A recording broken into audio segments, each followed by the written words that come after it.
Los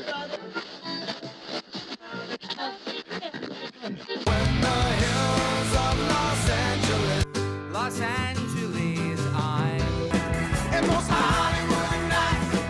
She goes to California, oh, California. What you say about Los Angeles? LA got the people saying,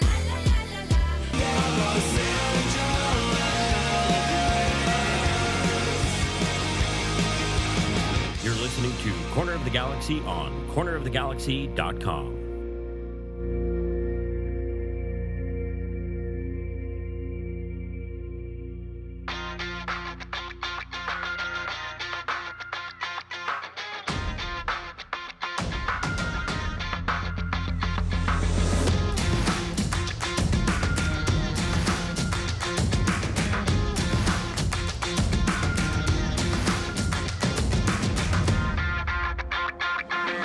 Welcome to Corner of the Galaxy, the show that talks 100% LA Galaxy soccer.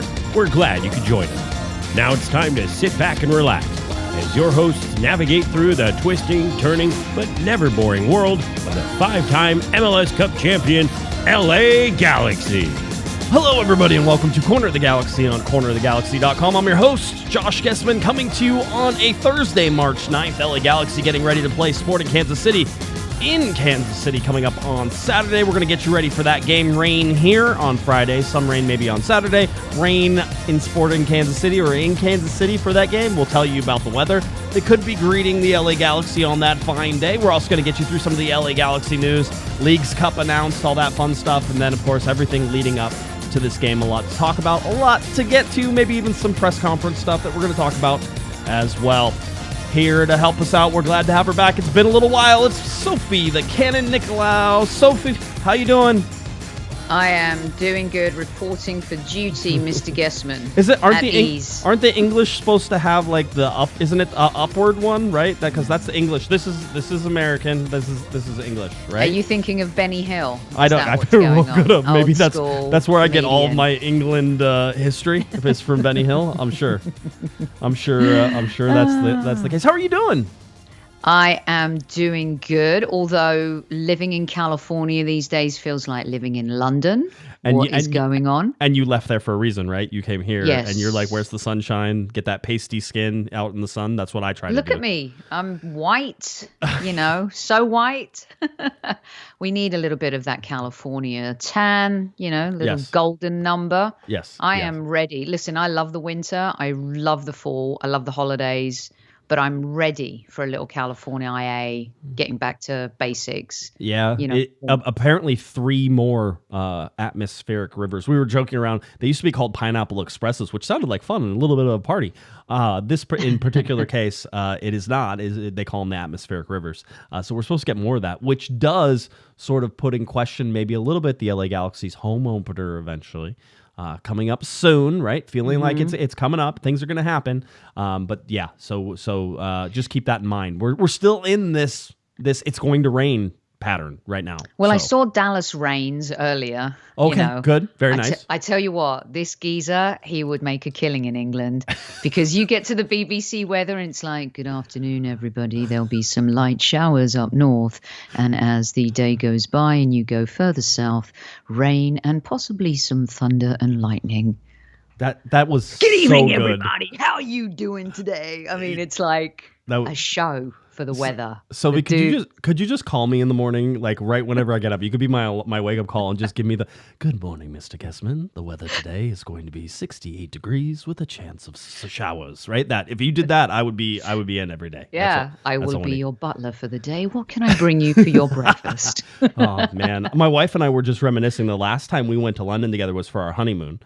So it's been a little nice. while. And we stayed in Hotel 41, which is at 41 Buckingham Palace Road, which is a boutique hotel at the top of the Carnation Hotel, if I remember all this correctly. Mm-hmm. We splurged because it was our honeymoon.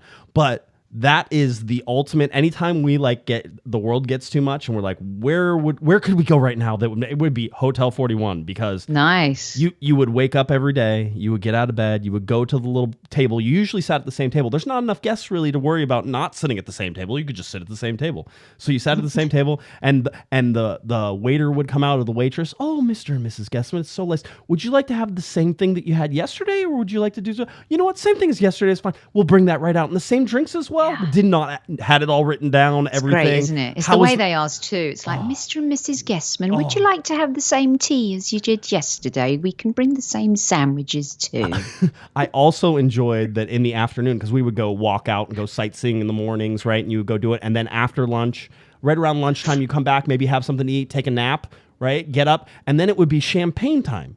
And there was a guy who would just come around for champagne. I did learn that basically I think we should have champagne time more in our lives. Then champagne agree. should not be so special. You should have champagne on a regular basis, because tomorrow's Friday. Why not have some champagne? That sounds like a wonderful thing.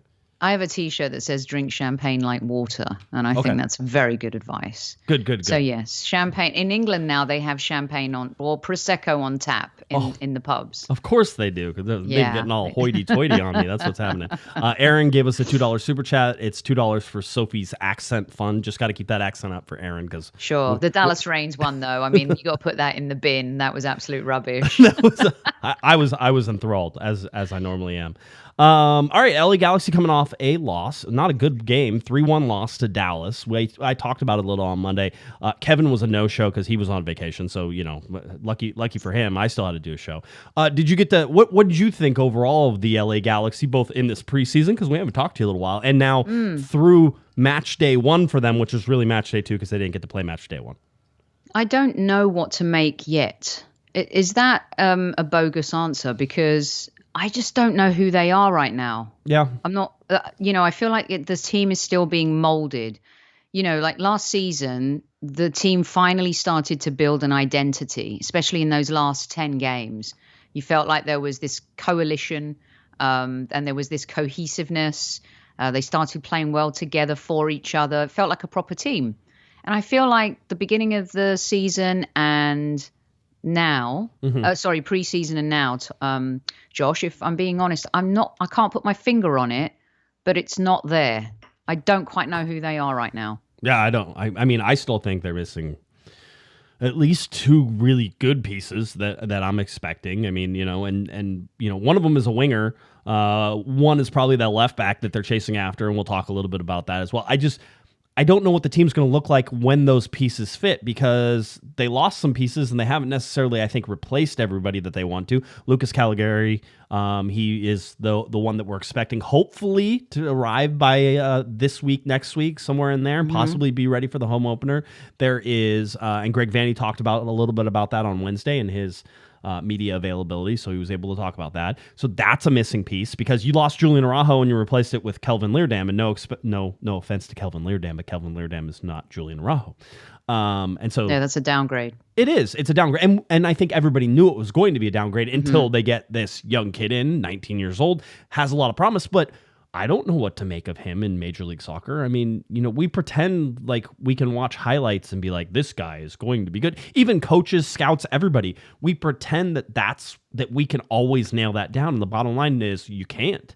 Some guys are going to perform worse than when you got them. Some guys are going to perform better than when, you hope that they outperform their contract, right? That's what you're hoping for. But I don't know what Caligari is going to do in Major League Soccer. Then you put too much hope. Kevin Cabral style. Yeah, I mean, you saw Kevin Cabral in League 2 and you were like, okay, that guy has some stuff. Okay, yeah, I see it. And then you get him to Major League Soccer and you're like, I see it. Then I don't see it. It's like, because he was like 99% where he could do all of the things sort of like almost perfect until he got to the goal and then nothing. Exactly. So I don't believe that. One is, I don't think that 3-1 loss was as bad as probably that loss looks. It's not a good loss. It's not like I say, oh, well, the Galaxy really played a pretty good game. They didn't. They looked like they were playing their first game, quite honestly. It looked like Dallas was probably playing their second game. Dallas played their first game like they were their first game, and their second game like their second game. Hopefully that's all shaken off now. But I don't like the lack of width. I don't like the overcommitment from the outside backs that sort of leaves the defense on a lurch. I don't like the overcommitment up the middle where you're sending Mark Delgado forward, you're sending Brugman forward, you're sending Riqui Puig forward, and then what happens when you turn the ball over? There's nobody there, and a team like Dallas can counter right up the center again. So they need to learn to be more patient. I think Greg Vanney has to learn to be more patient. Jonathan Bond said after this, I don't know if you caught this, I said this on Monday. Jonathan Bond said basically, we saw how Minnesota came in and played FC Dallas, and Minnesota basically bunkered in. That was their style. But they bunkered in, and they stole a point. They stole 3 points. They won the game. They got a goal, and then they bunkered, and they didn't allow Dallas, I think, a shot on goal. And it's like Jonathan Bond said, we saw how Minnesota came in, and we didn't want to play like that. We want to play the way that we want to play our football, right? Like the way our style. Right. And it's like, yeah, but Minnesota's walking away with 3 points right now. Right. So, I don't know that you have the talent or the pieces right now to go out there and assert your style of football on people. Right. Also, let me ask you this, is there this, not arrogance, what's the right word? This reluctance by Vanney to do the square peg round hole thing sometimes. And i.e. by that, I mean, I felt like towards the end of last season, he became more adaptable. But I also feel like he felt like he got all the right pieces in place to be able to do it, right? To be fair to him. And it feels like all of the equity they built as a team, right? It's really hard, especially in American sports, to keep the same team because of the culture and the way a team can switch after a season. It feels like all the equity he built in the team for trust and working on naivete and all of those things hasn't translated yet with this group. And I don't think it's going to for a bit. Yeah, I mean, I think you have to look and say Vanney finally got all the pieces that he wanted in those last, 10, 12 games. And so I think you have to allow him a little bit of rope to go out here and try to do that again, is to acquire those pieces, because they gave away pieces and they don't have those pieces back. We've talked about it. He even said as much, even though I'm sure he was told not to say it, or he was maybe corrected afterwards, which was, he sort of said, we're not a complete team yet, then that type of thing going into the season. That was going into the El Tráfico that was supposed to be, we're not a complete team. We know that. We're not 100% there. And everybody knew that. I don't think anybody who's listened to the show or watched or looked at the LA Galaxy, you can look at them and say, oh yeah, that's the team. That's the team. You're saying you don't know about them, and I think you're correct. I think that's the correct answer right now. I don't know about the Galaxy. And I think that if you're sitting there saying, oh, well, the Galaxy are going to be fine, then you have a little optimism, but it's not based currently on all those pieces being together. Is it? Sorry, no. Sorry, I thought there was a pause there in that. Is it too much of a change for an MLS team? No, because they didn't lose that many players. I mean, MLS teams go through this all the time. Okay, let me rephrase the question. Has losing Julian Araujo led to a little bit of what I'm seeing in that? Where's the identity? Look, I think, when you have the midfield, especially those three that were there last season, and I think a very good three, by the way, I think they bring a stability and an experience to that midfield. But unfortunately, right now, they just don't have the outlets on the flanks to make those good things happen, right? Yep. So those three are core, and they're very, very key. With Araujo gone, is that maybe a little bit as to why the team doesn't feel like it has an identity when you lose a player like that who's kind of a face off and on the pitch? Yeah, I mean, I would say, look at Araujo, look at Chicharito being injured, and you can say what you want, but Chicharito started almost every game last year, right? So you don't have him. Quite honestly, you don't have Douglas Costa, who was starting to really build into something at the end. At the end. Yeah, at the end, right? And so you don't have that. You don't have the winger on the opposite side, and maybe Tyler Boyd becomes that, but he hasn't been because he was a little late in preseason and he's working up to some fitness and some other things. So, yeah, I mean, I don't think, I think that there's a confidence already instilled in this LA Galaxy team that they will figure out how to play. And you mentioned the three in the midfield. I think it's one of the best midfields in Major League Soccer. I agree. And I think you can't waste that right now. Yeah. And we can all say, I mean, and you're right. You shouldn't waste that. Right. But we've watched this LA Galaxy, organization waste talent year after year after year. So I mean, I don't know that it's an unbreakable rule. Like, you're going to lose your job if you waste, the three in the middle, but you're not going to have Riqui Puig forever. That's pretty clear. Gaston Brugman is an excellent player. I don't know if you keep him forever, but he is sort of a type of player where I would imagine he could be with the LA Galaxy for the next 5 years. Right? And he doesn't go anywhere. But the bottom line is getting the pieces to fit. I think Tyler Boyd is a piece of that. I think Douglas Costa is a piece of that. I think a new left back is a piece of that. I think the new right back is a piece of that. I think finding out that center backs, because you lost Derek Williams, and Derek Williams didn't play every game, but he was a part of that defense. He was a part of that. And he was an outlet. Yeah, and he was. And I'm a big believer that you have to stick with a back line and you have to let them work together and figure things out, because it's only in game times, it's only in those decisions that they can be linked together and understand each other and know all those things. But I think Jalen Neal has a real chance to be a starter on this team for the rest of the year if he puts in the right shifts. So there's a lot of moving pieces. I don't think anything's settled. I don't think we're going to know about this team for at least the first month and a half, which, if you're scared about that, you can be scared about all you want.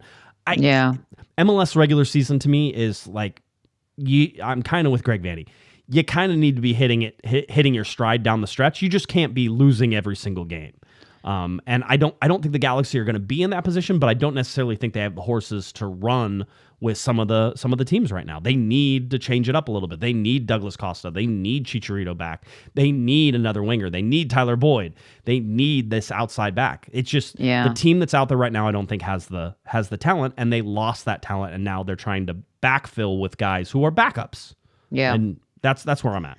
I mean, Vanney has a massive job on his hands, but he also has all the power now, and he's not going anywhere. They can't, he's the face of the team for all sorts of reasons right now. So, but he's been given the keys to the kingdom to mold this team the way he wants for some time now.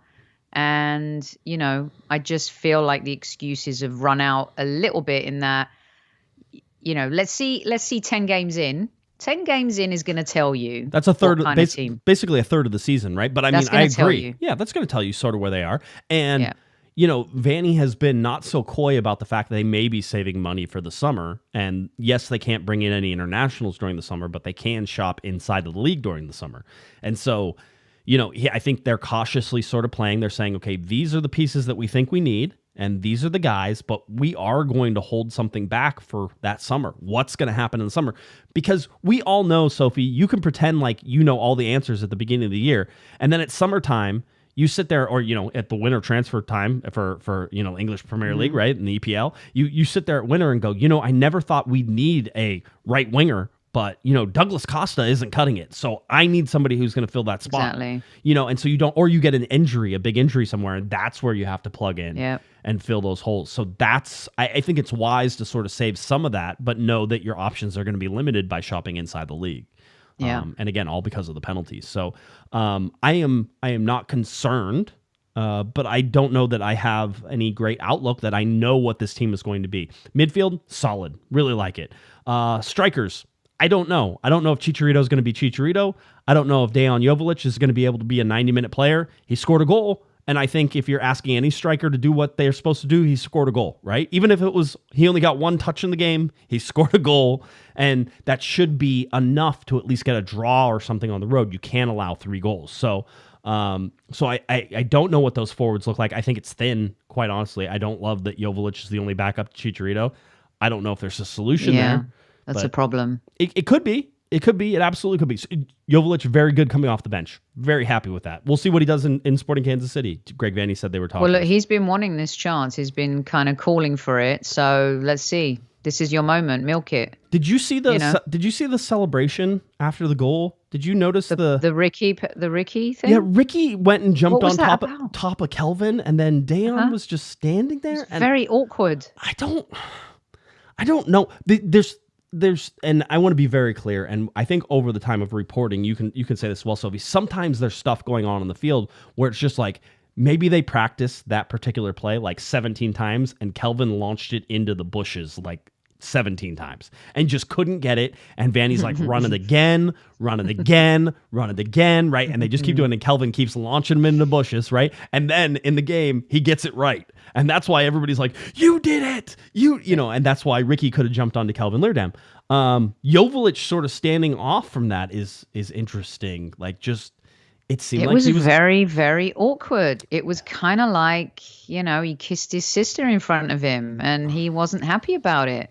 Yeah. It was a little like, is that, you know, a team of men, women, not everyone likes everyone at work either, do we? No. Let's be honest. No. Right? No. So I don't know if that was a weird kind of moment. And also, listen, I say this very loosely in a very endearing way, but Yes. Riqui looks like, I'm just saying, he looks like he could be a bit of a punk sometimes. You know? He looks like a Disney character. He could do no wrong. I don't know what you're talking He about. looks like a cheeky little bugger is He what he could looks be. like. He looks like your annoying little brother, right? Yes. I mean, yeah. Yeah. I can see that. Yeah, and he could be. was funny. It's also, you know, the way Dejan hit that wasn't exactly clean.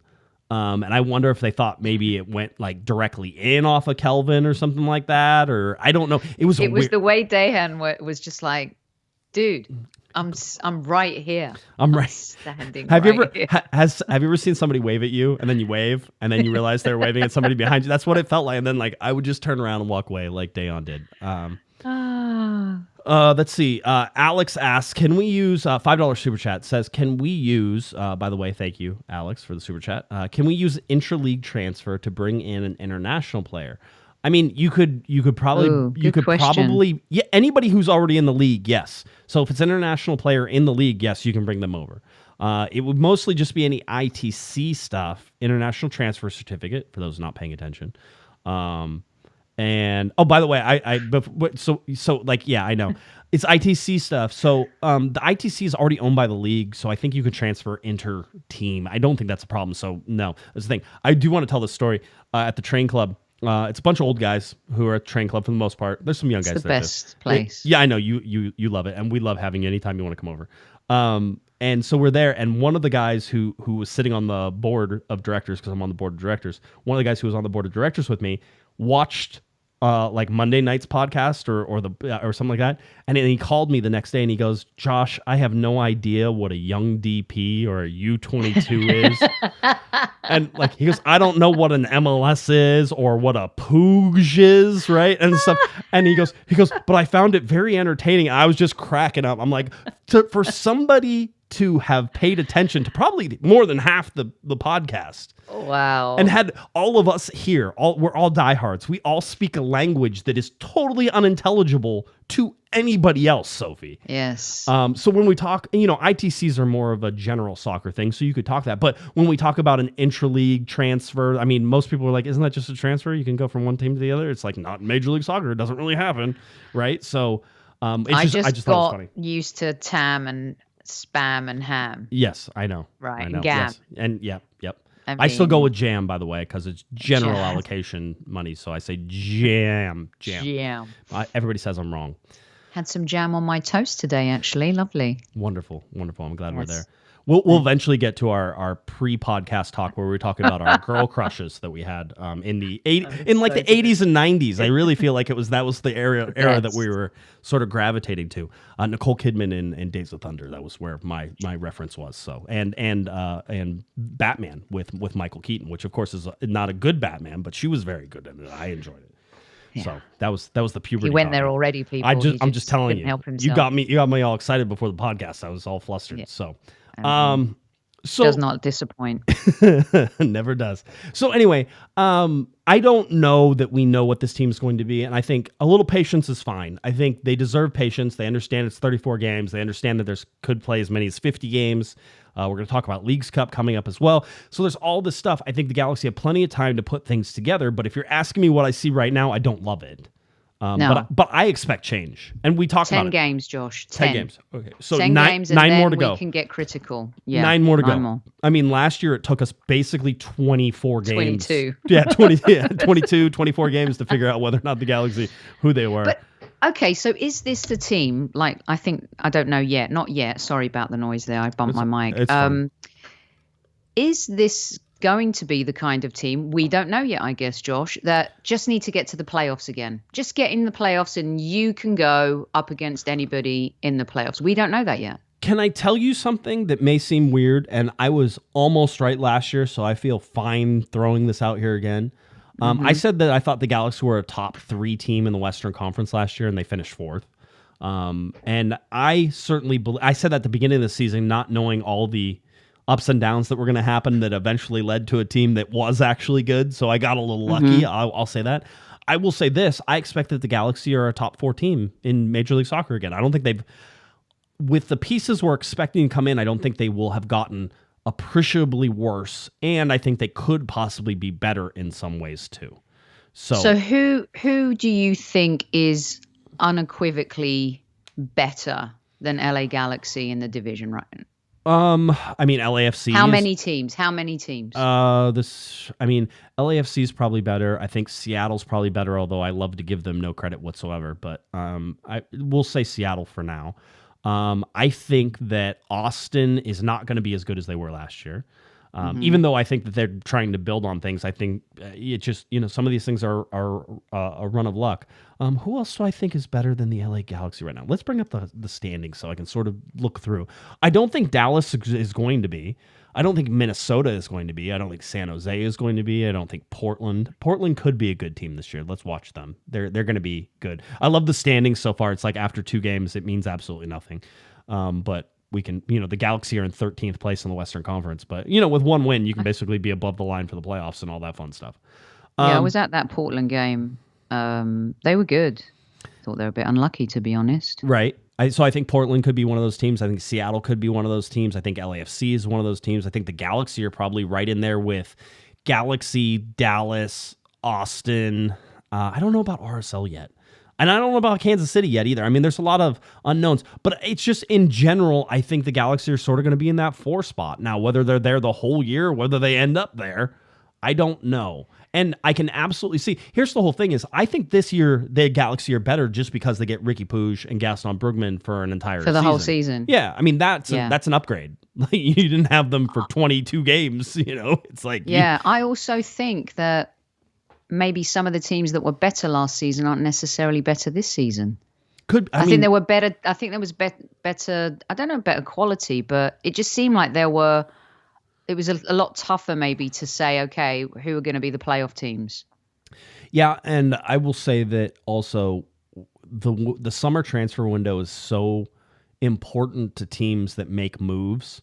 That we could pretend that we know what those answers are going to be, but bottom line is teams don't really shape up until after that summer. Galaxy had a huge, it was a great window, let's be honest. They had a great window, but now they won't have that. They don't have the ability to have that. And so that's, you want to talk about the biggest disadvantage they probably got after, not the $1 million of general allocation money, not the $1 million that, was fined, they were fined for. It wasn't Chris Klein's kind of whatever suspension that they have going on here. Those aren't the big things. It's the summer. It's the summer and being able to adjust and do something, and they don't have that. So that's going to be a massive problem. That could make a lot of teams better than the LA Galaxy. Yeah, that could be the difference between making the playoffs and missing out by a hair's breadth. Very well could. Let's get to a little bit. Although everyone goes to the playoffs this year, don't they? There's 9. I mean, if the Galaxy don't make the playoffs, something's super wrong, right? Geez, people are getting fired. You said Greg Vanney's not going anywhere. I could see Greg Vanney getting fired if the Galaxy don't make the playoffs because 100%. I agree with you.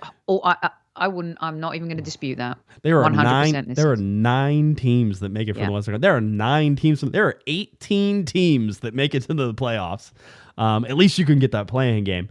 I wanted to show a little bit of what was going on at training and some things. Iker Casillas, famous Real Madrid, famous Spanish goalkeeper, the man, the myth, the legend, out here at training with the LA Galaxy. He was just hanging out. He's got his nice vest on. He looks very European Spanish, doesn't he?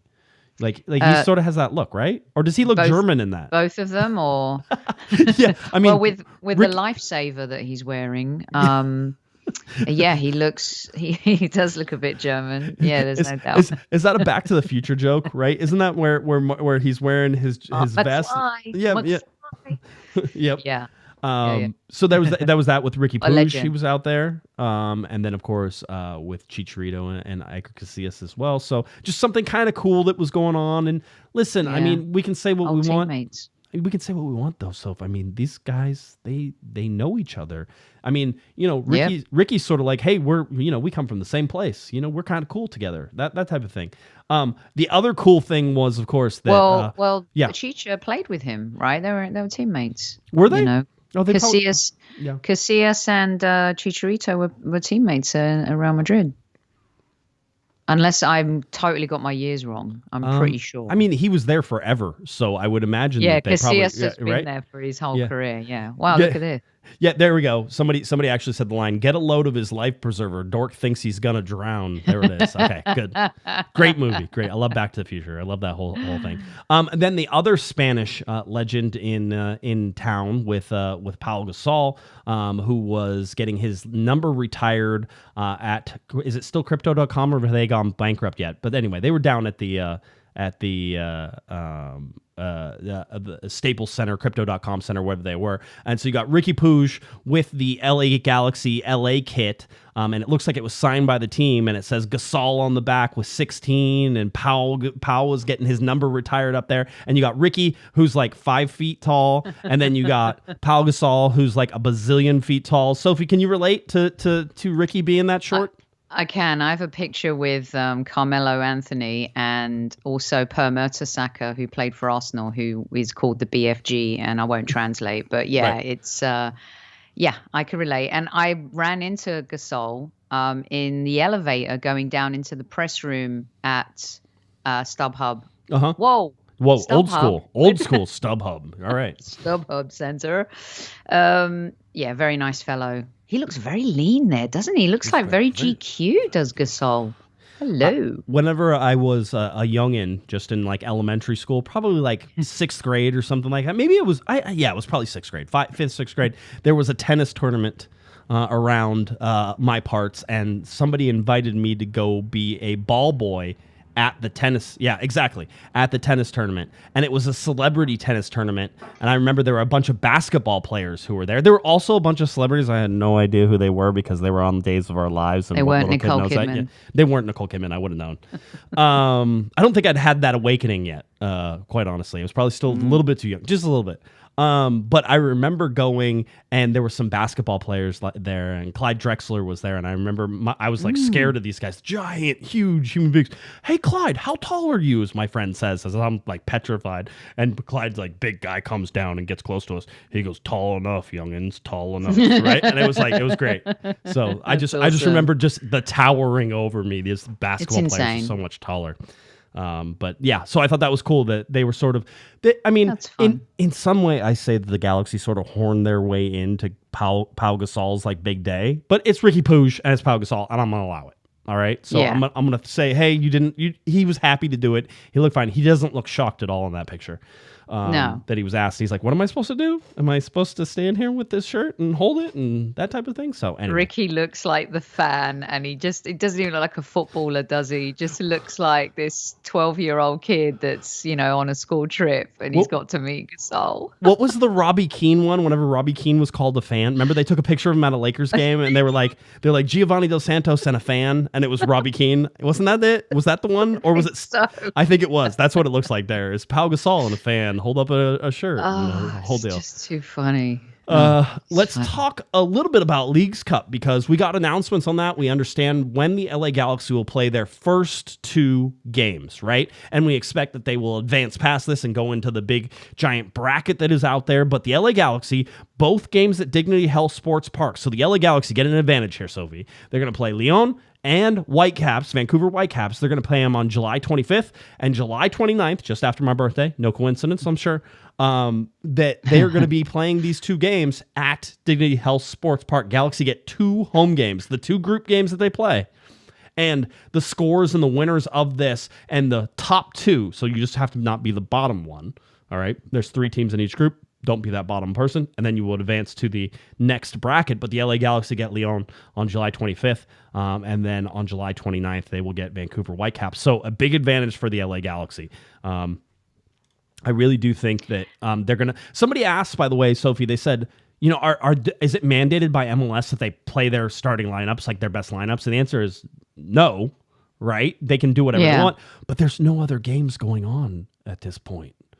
There's nothing else. So, I wonder if it's going to follow the culture of Europe, where you have, in the FA Cup or in Copa, the Copal, you have, second string players come in and play, like the US Open Cup here. That's what happens a lot, doesn't it? Yeah, where you rotate and do the whole thing. I think there will be some rotation, but there's also, again, there's nothing else going on. There's not other league games, right? This is a whole tournament. It takes up the whole month. You are locked in. You are going. You are doing this. And if you only play 2 games and then you're out, that's not good. You actually want to extend it up to a certain point because you want the games. You want to stay in game shape. The teams that only play 2 games, because I think there's going to be some MLS teams, they're going to play 2 games, they're going to get knocked out. That's where the problem is going to be. I think you want at least 3 or 4 games in this one. Also, honestly, when the email came out today, I was like, oh, this is very confusing. I'm just going to have Josh explain it on the show tonight.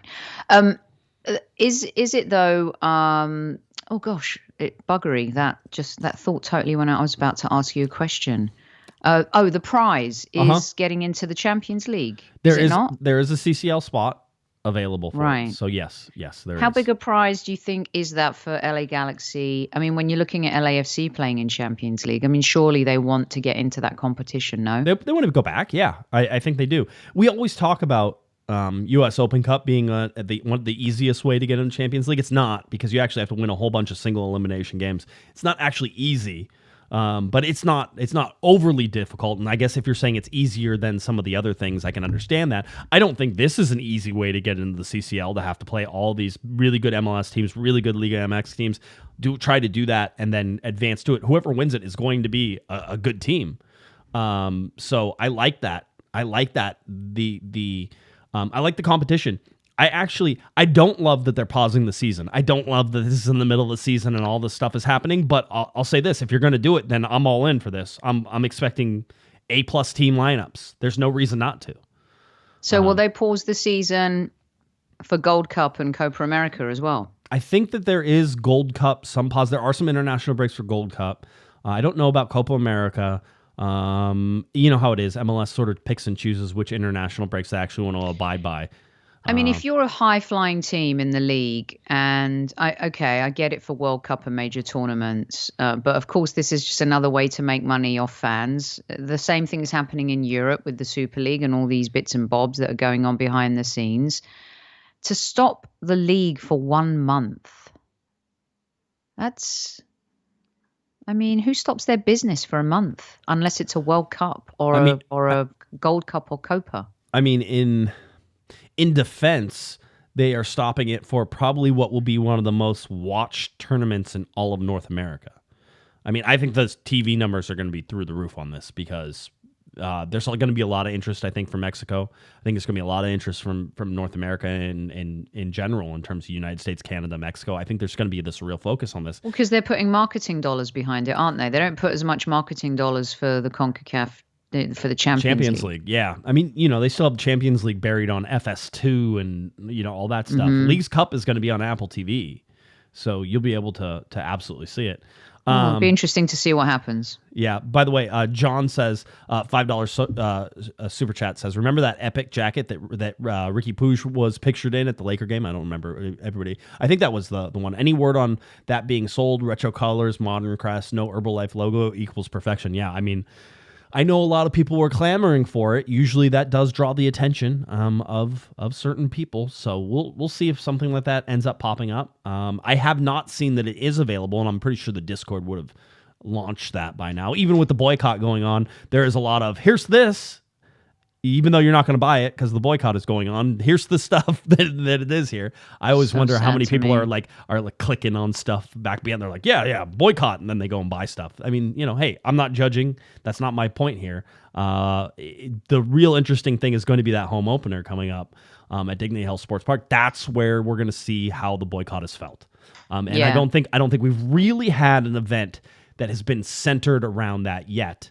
and we're going to whenever you get that home opener. Not so close to home because it's been on neutral ground, hasn't it? The theater with the shirt reveal, some earlier stuff. Yeah, we've seen stuff at and outside the stadium, but we're talking game day, bums on seats here. This is big ticket. This is huge revenue for the club. Yep. And it's going to be really interesting to see kind of, I feel for the players. Yeah. In this situation, I feel bad for them.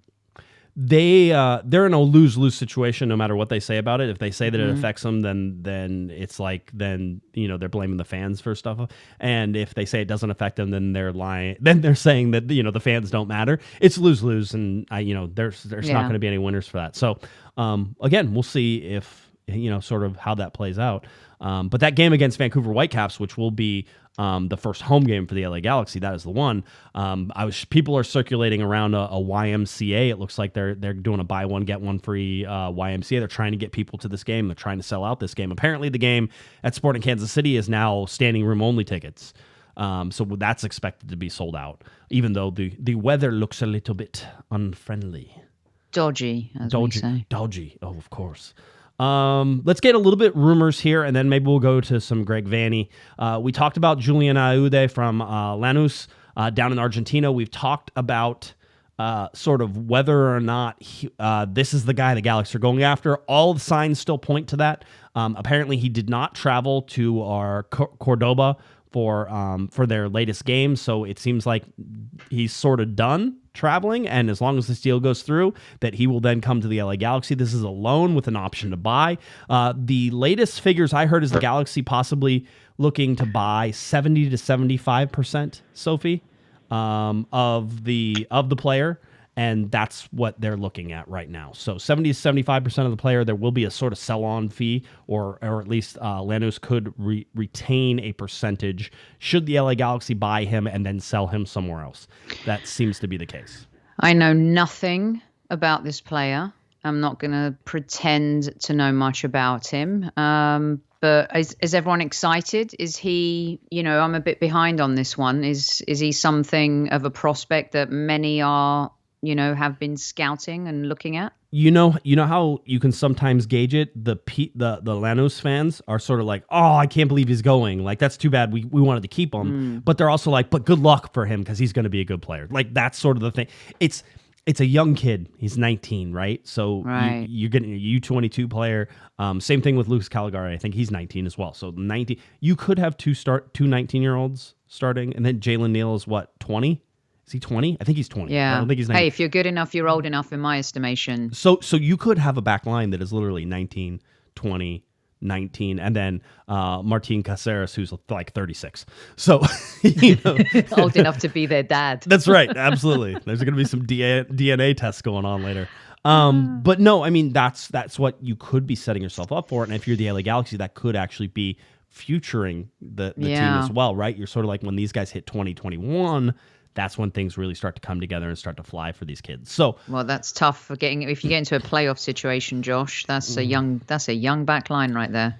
Sometimes they're so young and they're so naive that they don't know it's supposed to be bigger than this, right? And it's sort of like they're just going to go out and play soccer and they don't care. Yes. One of my favorite movies for love of the game with Mr. Kevin Costner. Like that film. Yeah, I people hated it. I thought it was very nice. I always enjoy it. There's a crush I used to have, Kelly Preston, back in the day. Kelly Preston, absolutely. Did she pass away? Rest her soul. Yeah, yes. I was going to say she did pass away. That was not good. But for that one, they had at the end of that movie, by the way, spoiler alert for a movie that came out like 12 years ago. At the end of that, Kevin Costner. 20. Yeah, was it 20 years? Let's just call it 12. Let's just call it 12, and we can both feel better about ourselves. That film came out 12 years ago, mate. Chat room, look up when did For Love of the Game come out, so that way we can all feel old. At least 22 years ago. Anyway, so Kevin Costner has a perfect game going on, and of course they bring a kid out who was like a bat boy to him at one point, and he's on the Yankees, and he's gonna wreck, and they're like, "Hey, wreck it," right? And the kid's just so young, he doesn't understand like the situation that he's in and the whole deal, and so there's sort of that youngness, that rawness to it, where whenever sometimes you have young teams, it's like they don't care, they don't know any better than to just go out there and try to kick you in the shins and take you down and beat you any way possible they can. I feel like the Galaxy could develop into a really scrappy, young, quick, versatile attacking team. I like the speed that I see in both of these young players. If Lucas Caligari on the right, Aude, if he ends up coming on the left, I could see a lot of counterattacks. I can see a lot of breakaways. I could see a lot of stuff that gets those outside backs into the game. But because the Galaxy love to overcommit on their outside backs, I can also see that speed working in the backwards direction to hurry the heck back and get back on a counterattack and break things up coming from behind, like Julian Araujo used to do.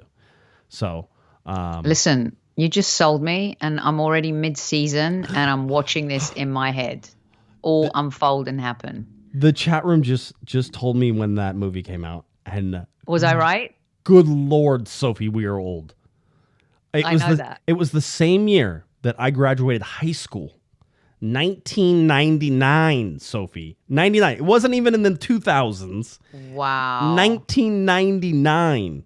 24 years. Thank you for doing the math. I went to Arizona State. I was close. I told you maths. I never do the maths on the show, ever. You know this. My dad and I have this thing going on where we tell each other how long ago something was. And then I'm like, he goes, yeah, that was like 5-6 years ago. And we both know it was like 20 years ago, but we're not going to acknowledge that at that point. It's 5 or 6 years and you just move on. Josh, it gets more shocking with every revelation that happens. It's, I mean, I looked up The Bodyguard the other day and I was like, no, please stop. Yeah, I mean, 99, I was already 8 years into my career at 20th Century Fox. 20th Century Fox, yes. I'm an old lady. I mean, join the club. I'm an old lady too, or an old man. Either way. I mean, not with this face. It's hard to tell sometimes. You're looking sharp with the old Arizona shirt on tonight, though. Got my FA Cup 1971. 1979. Wembley 1979. 79, sorry, yeah 79. 71, we won it too. I was just seeing this. We won so many. I just got confused for a minute. Hey, I see my buddy Scott. Scott is in the chat room in there, and he says, come on, Josh, I graduated in 1987. Scott is one of my favorite people. Scott, I know you're going through a tough time. Scott's not is not in the best of health, and he would tell you that. I think he's battling cancer and a whole bunch of stuff, and he has been. And so, Scott, I want you to know, and I told you this on Twitter, but that we're all cheering for you, buddy. We talk about you. We know, we see you there. We know that you're doing all the stuff that you possibly can to feel better. And I know you're fighting this as good as you can. Keep it up the good fight, my friend. We're with you 100%. We'll be here to keep you entertained during all that time. But we love you, so keep it up. All right, Scott? Love that. Roger gave us a $1 super chat, little sticker. It's a little devil. He brought the devil. So that was the Sun Devils. So very nice. You, Roger. I see you. I like that, Roger. I see you. So, Scott, love you, buddy. Keep it up. All right. I'm trying to think. I think we should go to Greg Vanney a little bit. He was talking about whether or not you're going to find Douglas Costa or Chicharito around. So let's get to that. And he was asked specifically on updates on Chicharito and Douglas Costa. Here is what he said. Making progress. Not available for this weekend. Making progress, and we'll see how much progress they can make next week before the next one. So, they're just getting back to returning to play, but also just finishing up, strengthening, things like that. We want to make sure this is a one-time thing, and then they're back and ready to go. So, just working them through the full process. All right. So that means they're not coming back anytime soon. They're still return to play. Vanney has categories of players for injuries. There is like the injured player, there's treatment status, which means you're receiving treatment, and then there's return to play, which is the series of things you have to do before you can go back to training. Oh, return to play has a good acronym. RTP. There's another one for you. RTP. There you go. So return to play. All right. That's sort of where these guys are, which means that they're doing stuff to get themselves ready to return back to training. Yeah, but they're not in training. Making progress. And that they're not match fit, that's for sure. Nope. Other updates that came from this, I think Alex Ruiz was there asking questions. Alex and Damian Calhoun were there. I heard them for sure. I think maybe Shandrimo was there as well. Greg Vanney said Chase has a groin injury, although he says it like growing every time, and I can't handle it. I almost chuckle every time. He says he has a groin. I can't even do it. Hold on. Here. Listen to it, Sophie. Listen to tell me he doesn't say growing. Here we go. Chase has a growing injury. Hopefully he'll be making his way back next week. Right? He says growing. He says growing. Greg, please understand. It is not an indictment of you saying something wrong. It's just the way that I hear it every time is that he said this it's every time he says groin injury, it's growing. It does sound like growing. It's a growing injury. Well, Chase Gasper is kind of short, so maybe he tried to grow too fast and he got injured. I mean, those types of things. That's hilarious. Every time. Every time. I love like, I'll be honest, Greg Vanney is so much fun to cover because I think he's really honest and he loves to get in depth with us and he loves to tell us details. And so if you can get him doing it, you heard he was like, well, I don't want to give all my secrets away. And then we asked him more questions. He just gave all the secrets away. It was great. Yeah. It's like, okay, he's like, there's no point in hiding this. That's fine. I haven't asked any questions yet so far this season. I have to embed. Get my feet under the table a little bit more. Yeah, by the way, Football Galaxy in the chat room says, I genuinely keep thinking Cars 3 was like 3 years ago, and that movie came out in 20. How about Cars 1? My son is watching Toy Story right now, the first one. First one. It looks like it was drawn with an Etch-a-Sketch, right? Because that was like the very beginning of Pixar. Anyway, we're all old. So groin injury for Douglas Costa. Also said that Sega Koulibaly was in France dealing with some personal issues and expected him to be back. I don't know if he's going to be back for this game, but he expected to be back. So no Costa, no Chicha, no Chase Gasper getting closer, not there yet. And then, of course, sort of looking at Sega coming back. Okay, those are your updates and everything. Okay. All right. So I'm glad I just wanted to go over a little bit of stuff. I mean, Greg talks about a whole bunch of stuff. One of the things he talked about is that, the outside backs getting to, the wingers, the guys who are their outside midfielders. You can't call them wingers. Memo Rodriguez is not a winger, and Efrain Alvarez is not a winger. So they're not wingers. Efrain Alvarez? I don't know. But he did talk about losing the ball a whole bunch. He said we dribbled into too many players. He goes, we should have turned around and kept possession or retained possession. And like 8 of those are probably Efrain Alvarez. A couple of those are Gaston Brugman. So Alvarez is still riding on some left-footed wonder goal from how many months ago? Well, I mean, I know how you feel about him. He gets one every year. I want to rile you up. He gets one every year. Okay, so when is that one coming? And he's determined and has told us point blank that things are going to change, that this is his year. This is my year, he said it. So this is his year. So let's watch it develop. I already think he has more of a presence on the field. I think he's already forcing more difficult coverage of himself. He's driving deeper on the outside foot instead of just cutting into the left all the time, right? Is he looking leaner? I think... there's some people who are never going to be like skinny little sticks. And I think this is him. He's not going to be a skinny little stick. He's not going to be this lean thing. I think he's going to carry some meat on his bones.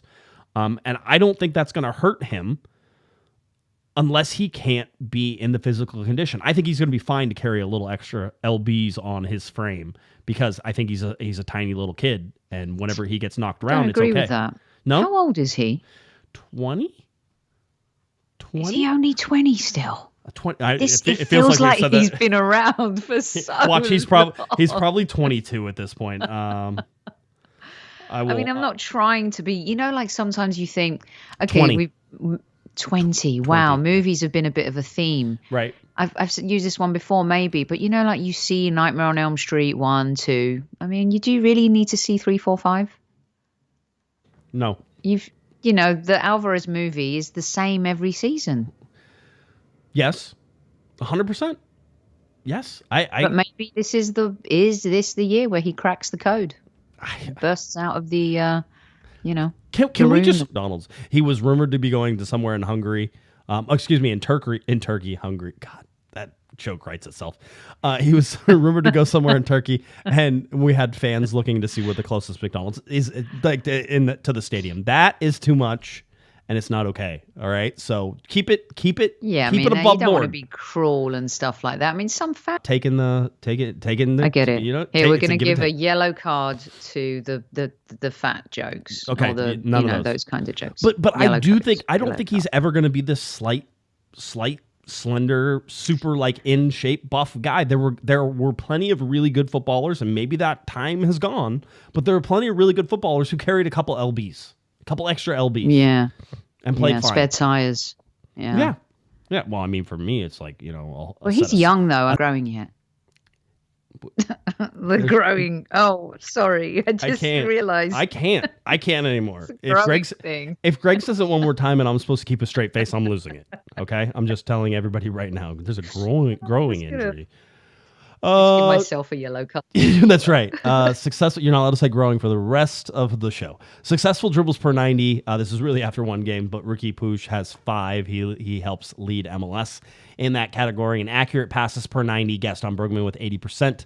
Again, one game, but he helps lead that category as well. So, all right, so that's sort of where we sit. That's where we're at. I feel pretty good about all that. If you've seen the standings, Eastern Conference with Miami up there, they've won both of their games. Miami beat Philadelphia in the last one. New England now has 2 wins there. Nashville with 4. Nashville back in the East sort of makes the West feel a little bit better. But St. Louis comes out of the gate hot here, Sophie. Seattle and St. Louis, both winners of their first 2 games. Yeah. You got Dallas with 3 points there. That was the 3 they took off the LA Galaxy. Minnesota has 3 points. That was the 3 they took off of Dallas. Austin has 3 points. San Jose at 3-3. Portland 3. Salt Lake 3. Kansas City 1. Chance for the LA Galaxy to get and jump above them for this game coming up. Colorado 1. Colorado and Kansas City played to the boringest 0-0 draw last week. Snooze fest. Vancouver 0 points. LA 0 points. Houston 0 points. Just think, we got so close to facing Ronaldo this weekend. So close. So close. So could have been it. I would have loved to see him in Kansas City. Is that Kansas. a thing? Is that a thing that we could like ask for? Is there a reality show that gets like built and played around like Ronaldo going to Kansas? It just would have been the most glorious reality TV show ever. All right.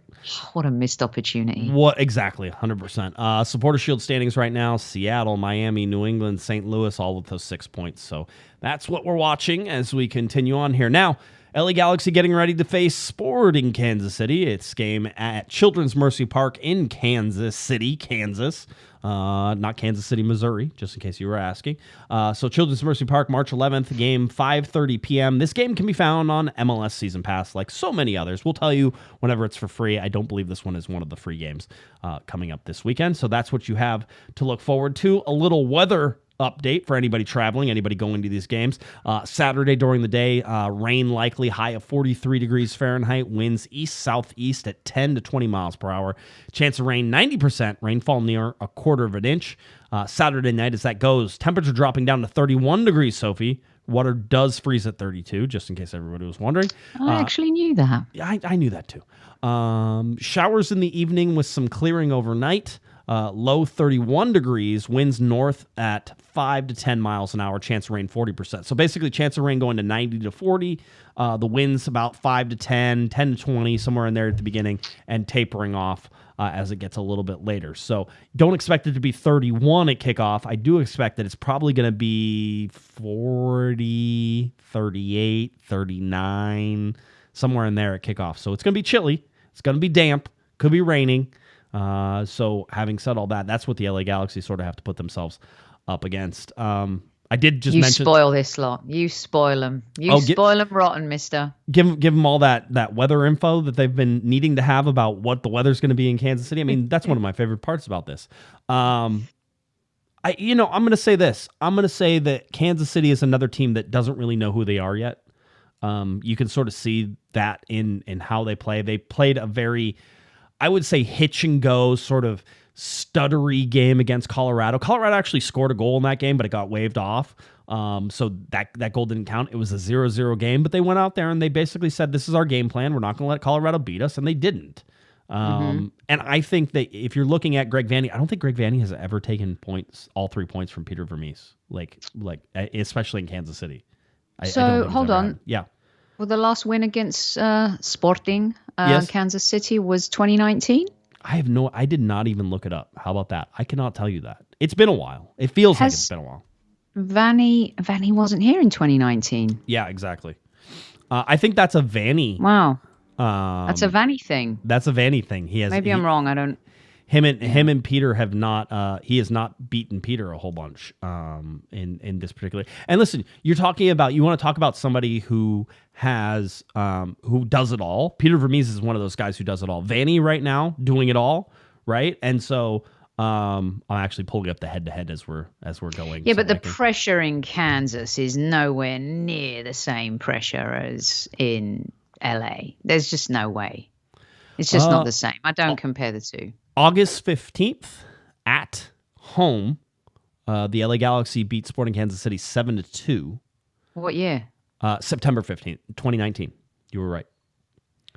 I'm trying to see the last good with time. my dates. I'm shockingly good with numbers today. Give me a maths question. No, we won't go that way. May 29th, the LA Galaxy were winners in Sporting Kansas City in 2019. They were 2-0 winners over that one. Can anybody tell me who scored the goals in that 2019 game? Oh, go on. No. Zlatan. That is correct. You will not get the second one, however. Fabio Alvarez. Fabio Alvarez. So yeah, I wouldn't have. Who was the manager then? Was it Ziggy? Then? Let's see. No. 2019 was Guillermo Barros-Schelotto. Yes, he was. There you go. So yeah. That's where good times. That's where you're at. Yeah. So anyway, that was the last time the LA Galaxy beat Sporting Kansas City in KC. That was in 2019 as well. All right. Are you ready to hear what 538 has to tell us about this wonderful game?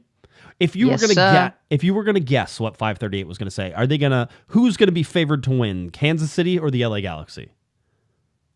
I'm going to go with the home team on this one. I mean, usually it's the correct answer because they usually get a pretty good bump. So let's see. Yeah. I haven't even looked at it. It was one of those I was sort of waiting to the thing. 47% chance of winning for Sporting Kansas City. 27% chance of winning for the LA Galaxy. 26% chance of a draw. I have to agree with this. And 47%, it's not the highest. In fact, it's really not. You look 54% for Toronto over Columbus. 50% for Cincinnati over Seattle. That seems unreasonably high. 65% for LAFC over an undefeated New England. Let's see. New York City is 68% over Inter Miami. An undefeated Miami going up to NYCFC. And they're saying basically a 70% chance that New York City wins that game. That seems a little heavy-handed. Portland's almost 70% chance of beating St. Louis. So when you look at it, actually, the LA Galaxy and only having a 47% chance for Sporting Kansas City actually is not horrible in all this. Yeah, that's equity, right? That's brand equity, I think. What? Right there. What do you mean? The percentage. Right. So into Miami, I think a little bit, I say 10 games. No one can trust them yet that they're going to stay up there. They've been so horrible since they come into the league. But is this the year they get it together, right? LA Galaxy getting that type of percentage, I think, is built on probably the Sporting Kansas haven't started off great either, but right. I think it's built on brand equity. Those 5 stars still count for something in a weird way. I will also say that they have the LA Galaxy ranked fairly high in terms of their teams, right? So we can go to 538 and look at sort of how they rank the teams. And right now they have them ranked sort of in this order: LAFC, Philadelphia, NYC, Seattle, Atlanta, FC Cincinnati, and the LA Galaxy. And then they say Austin, FC Dallas, Nashville, Toronto, Sporting Kansas City. So if you're looking at their SPI, which is I think their sporting index, however they calculate that, which is sort of their general determination of how good a team is. They have the Galaxy at 45, and they have Sporting Kansas City at 41.1, right? So, I mean, those are the differences. So they have LAFC as a 56 compared to the LA Galaxy's 45. Cincinnati is a 46.8 compared to the LA Galaxy's 45. But also maybe some of that has to do with the way the season ended. And let's be honest, barring a horrific decision to put a corner out in the dying seconds of regular time, LA Galaxy are taking that game. Yeah. I will say this, though. We can say that, but that team doesn't exist anymore, right? Because they've lost pieces, and that's sort of no, I know, but totally. But it's like college hoops, right? You go into the rankings and I mean, I don't know if it's the same, but it seems like it's the same teams every year that are ranked high. Yeah. But yeah, no, I think there's a little bit of equity from last season for sure. I will say, and East Super sort of pointed this out, no Johnny Russell available for them. No Polito, I don't think he's back yet, because remember, he had an injury last year and they were working him back into being ready and available. So no Polito as well.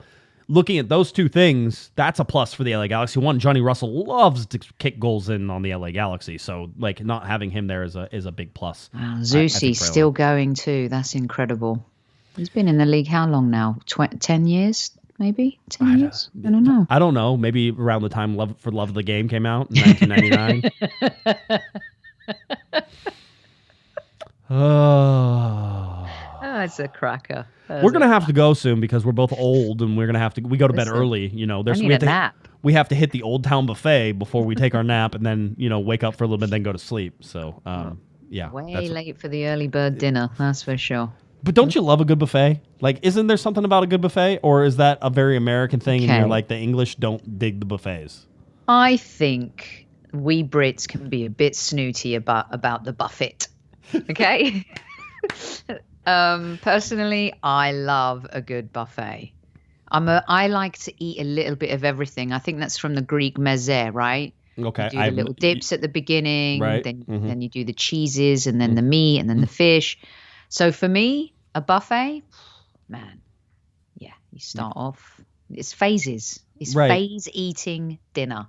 Do you get too much? Do you, like, for me as well? It's like I go to the buffet and my eyes are this big. Yes. And I fill up that plate, and then I'm halfway done with that first plate. I'm like, I'm full already. Like, yes. And then if you're in Vegas, that buffet costs you like $80 because they're like, oh, well, we have crab legs here, and you're like, I don't even want the crab legs. Just give me the fried chicken with the mashed potatoes and gravy, and maybe a little coleslaw, and I'm a happy camper. But I'm paying for the crab legs, so then I feel I have to eat the crab legs because it was $80. So then I go over and get the crab legs. That doesn't mix well with the fried chicken and the mashed potatoes. There's a lot of stuff going on, and I don't know that I'm okay with it. But, you have to like manage the process because it is a process. Here's the difference between us Europeans and you wonderful Americans. For you, eating is get in and get out, right? Mm-hmm. So when I first moved here, I'm like, dude, I'm still eating, and they're whipping my plate away. In Europe, eating is an event. I agree. We're going to France, going to England. It is more of a thing. I do wish we had, like, we're so sidetracked, by the way. We'll just stop there. $2 super chat from Alex. It's for the Metamucil Fund because we're so old. Thank you, Alex. We appreciate that. Also, a buffet doesn't have to be cheap. I see someone here's written cheap, not cheap stuff. Yeah. Oh, okay. You get some Surprise. Do you ever get get those surprise bills at the end of the buffet? They're like, have you ever been at a hotel in Hawaii and they're like, would you like the breakfast buffet? And you're like, yes. And then they bring you the bill over and it was $73 a piece. And you're like, for what? It was pineapple and you grow them here.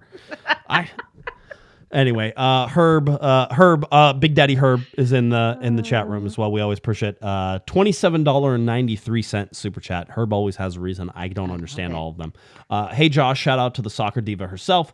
Viewers, listeners, let's show appreciation for Josh and all his hard work by hitting the like button. Shout out to Mike Gray as well. Mike's in the chat room. So thank you, Herb, for once again. Producer Herb is reminding everybody is reminding everybody to hit the like button. So we appreciate I like that. I hit the like button too.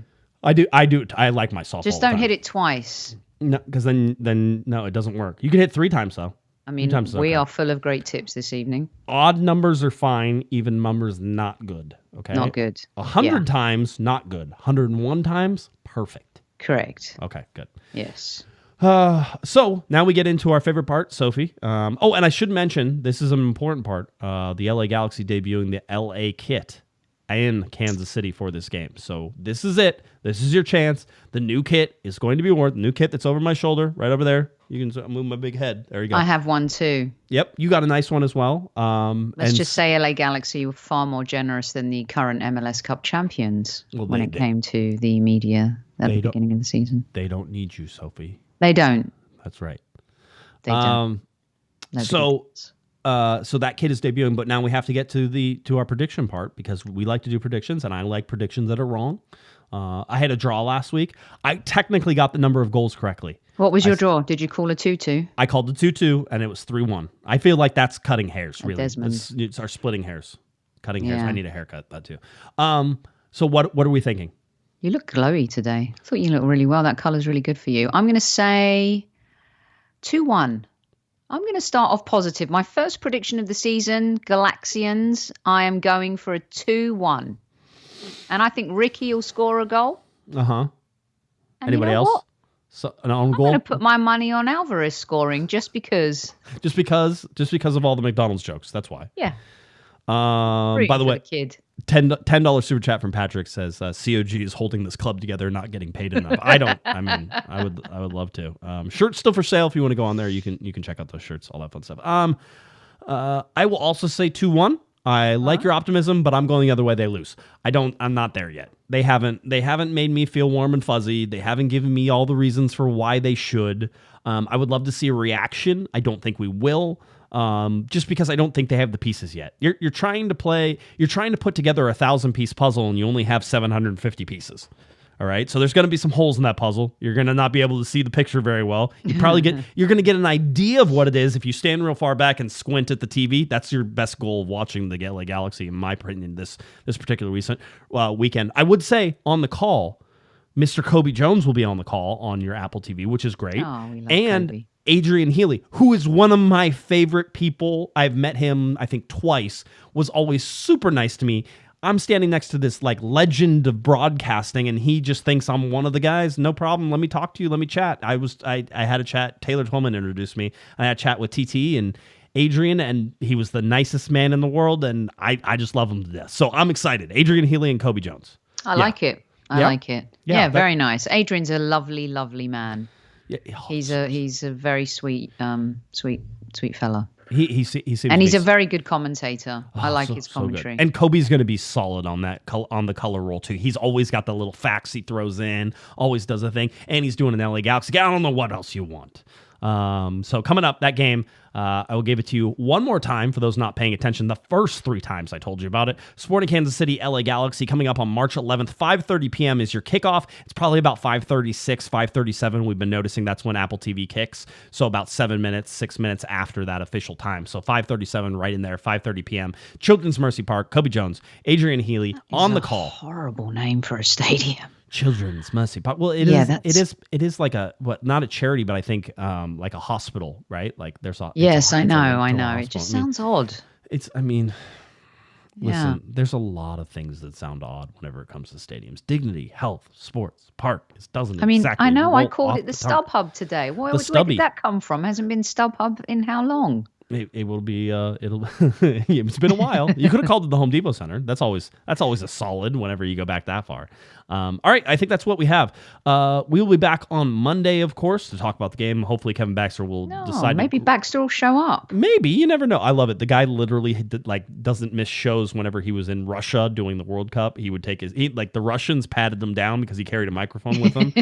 That type of thing. But I'm going to give him crap because he missed 2 shows in a row or something like that. All right. We breezed past each other and behind enemy lines at the weekend. Oh, well, very good. I'm glad to see he's out and about and actually doing work. That's always nice. Good for him. That's what we have. Sophie, why don't you tell people where they can find you, and we'll go.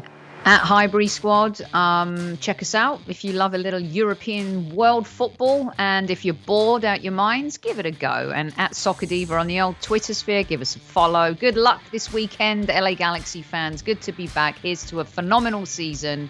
Maybe there's some twists and turns, full of surprises. Why not? Let's turn this into an M. Night Shyamalan movie. Exactly. Surprise! Very good. If you're looking for me on Twitter, it's at JGuesman, JGUESMAN, and of course at Galaxy Podcast. Head on over to cornerofthegalaxy.com. That's where you can find all the shows, any of our articles out there. Ramiro writing some articles for us as well. All right. That will do it. Sophie was back. She was awesome. Glad to have her here. I'm Josh Pato Guesman. You've been listening. You've been watching to our little Corner of the Galaxy. Have a great one, everybody. You've been listening to the Corner of the Galaxy podcast on cornerofthegalaxy.com. You can follow the show on Twitter and Instagram at Galaxy Podcast.